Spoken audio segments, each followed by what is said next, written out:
અમદાવાદમાં જામ્યો સ્થાનિક સ્વરાજ્યની ચૂંટણીનો જંગ.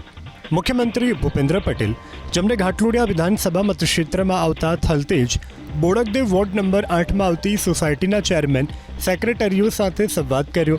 સાથે જ ભાજપના કાર્યકરો અને નેતાઓને પણ ચૂંટણીલક્ષી માર્ગદર્શન આપ્યું. આપણા સાંસદ શ્રીમાંથી શીખવું પડે, બધાએ અમારે શીખવું પડે ને અમારા બધાએ અહીંયા બેઠા કાર્યકર્તાઓ તો એને શીખવું.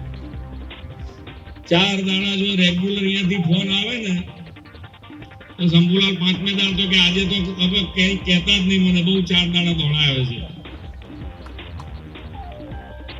પણ માન્ય અમિતભાઈના ત્યાં આગળ આપણી કોઈ વાત પહોંચી હોય, આપણા વિસ્તારની, આપણા મત ક્ષેત્રની પ્રજાજનોની કોઈ પણ તકલીફ, તો કદાચ હું ઉઠું એ પહેલા એમનો ફોન આવી ગયો હોય કે અહીંયા આગળ આ મુશ્કેલી થઈ છે, તો કમિશનરને આટલું કહી દેજો, મારી વાત થઈ ગઈ છે.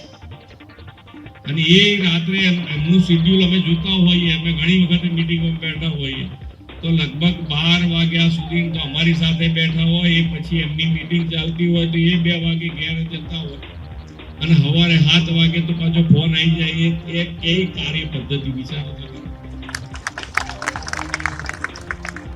જનપ્રતિનિધિની જવાબદારી એમની પાસેથી બધાએ શીખવી પડે. આપણે બધાએ શીખવી પડે. કોઈ પણ કામ કરતા હોય, સરકારનું કામ કરવાનું જ છે, પણ સરકારના કામની સાથે સાથે પ્રજાજનોનું કંઈ પણ તકલીફ પડે તો પહેલી એમની તૈયારી હોય કે ભાઈ આ કામ પૂરું કરો, ઝડપથી પૂરું કરો. બધાને અમને બધાને કહી દીધું હોય કે આ પૂરું કરો, નહીં ચાલે.